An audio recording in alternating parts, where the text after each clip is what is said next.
Jaishankar recently ফিরে যাওয়ার পরে সে একটা দিয়েছে যে আমরা সুসম্পর্ক রাখতে চাই, কিন্তু প্রতিবেশী ভালো না খারাপ সেটা প্রতিবেশীর উপরে নির্ভর করবে।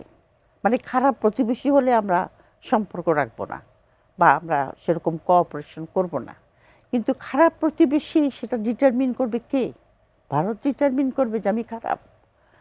ভারতের যেটা আপনার, ভারতে কিন্তু অনেক ইন্টেলেকচুয়াল আছে, অনেক থিঙ্ক ট্যাঙ্ক আছে, ডেমোক্রেটিক কান্ট্রি, কিন্তু ভারতের প্রতি আমরা ভারতের সঙ্গে নিশ্চয়ই সম্পর্ক রাখতে চাই, কিন্তু আমরা আধিপত্যবাদ মানব না। এই মেসেজটা লাউড অ্যান্ড ক্লিয়ার ভারতকে দিতে হবে, কারণ এটা আমাদের জনগণ চায় না, এবং জনগণের বিরুদ্ধে যে যায় সে এখানে পলিটিক্স করতে পারবে না। আমরা নিশ্চয়ই চাইব, কিন্তু আধিপত্যবাদ মানব না। যেরকম আপনার ভারত যদি মনে করে, আপনার ভারতের ব্যাপারটা যেটা বলেছে যে গুড নেইবার ব্যাড নেইবার, তো ডিটারমিন করবে কে? ভারতের এত বড় একটা মানে শিক্ষিত জাতি আমি বলবো, ওখানে এডুকেশন ইন্টেলেকচুয়ালি পারসুট অনেক বেশি। প্রতিবেশীর প্রতি তাদের যে পলিসি, আমি মনে করি যে এটা কাউন্টার প্রোডাক্টিভ ফর ভারতের জন্য এটা কাউন্টার প্রোডাক্টিভ।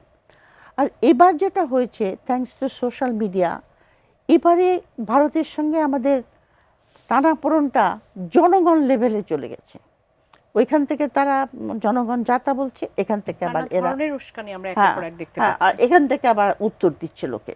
তো এই জিনিসটা কিন্তু অ্যারেস্ট করা দরকার, কারণ অনেক সময় গভর্নমেন্ট লেভেলে সমস্যা হয়, কিন্তু জনগণ টু জনগণে যদি আপনার আন্ডারস্ট্যান্ডিং থাকে, ওই সরকার টু সরকার যেটা থাকে ওটা দূরীভূত হয়ে যায়।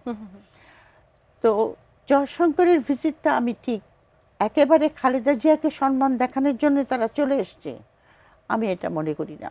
এটার মধ্যে তার একটা মেসেজ আছে তার একটা, এবং উনি একটা মুখবন্ধ খাম দিয়েছেন তারেক রহমানের হাতে, আমরা জানি না সেটার মধ্যে কি লেখা আছে। রাজনাথ সিং আপনার আমাদের হাই কমিশনে গিয়ে সাইন করে এসেছে এবং বলেছে যে আপনার খালেদা জিয়াকে আমরা স্মরণ করছি বাংলাদেশ ইন্ডিয়া বাংলাদেশ ভারত সম্পর্কের উন্নয়ন করার জন্য।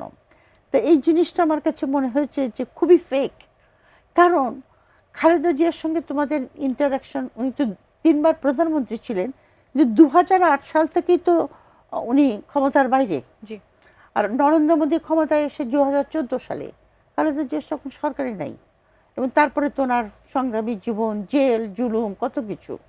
তো এই কথাটা লিখলো, এটা আমার মনে হচ্ছে এটা কোনো একটা সিনসিয়ার মনে হলো না আমার, কারণ তার সঙ্গে তো তুমি তার সেই সময় গভর্নমেন্টই তিনি ছিলেন না, তো উন্নতি করার ব্যাপারে উনি কী কন্ট্রিবিউশন করলেন।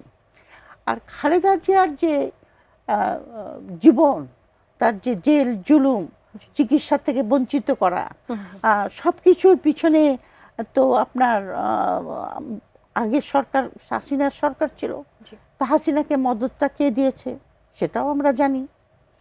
তো যাই হোক, এখন তারা যদি তাদের যদি চেঞ্জ অফ হার্ট হয়ে থাকে ভালো কথা, কিন্তু চেঞ্জ অফ হার্ট হলো আমি কি মনে হচ্ছে ম্যাম যে তারা আসলে সেই চেঞ্জটার জন্যই তারা হাত বাড়াচ্ছে বা সেই মেসেজটা দিচ্ছে, যে মেসেজের কথা আপনি বারবার বলছেন। না, মেসেজটা তারা দিচ্ছে যে আমাদের মন মতো একটা সরকার আসতে হবে, বা আমরা যাকে সাপোর্ট করব সেই সরকারকে আমরা দেখতে চাই। আমরা ইসলামিক এই যে দলটার আমরা এগেনস্টে, সেই জন্য আমরা এই স্লোগান তো শেখ হাসিনাও দিয়েছিল যে ইসলামিক দলগুলি আসতে পারে এখানে, তবে ইসলামিক দলগুলি যদি এখানে শক্তিশালী হয় সেটার জন্য ভারত কি কম অংশে দায়ী?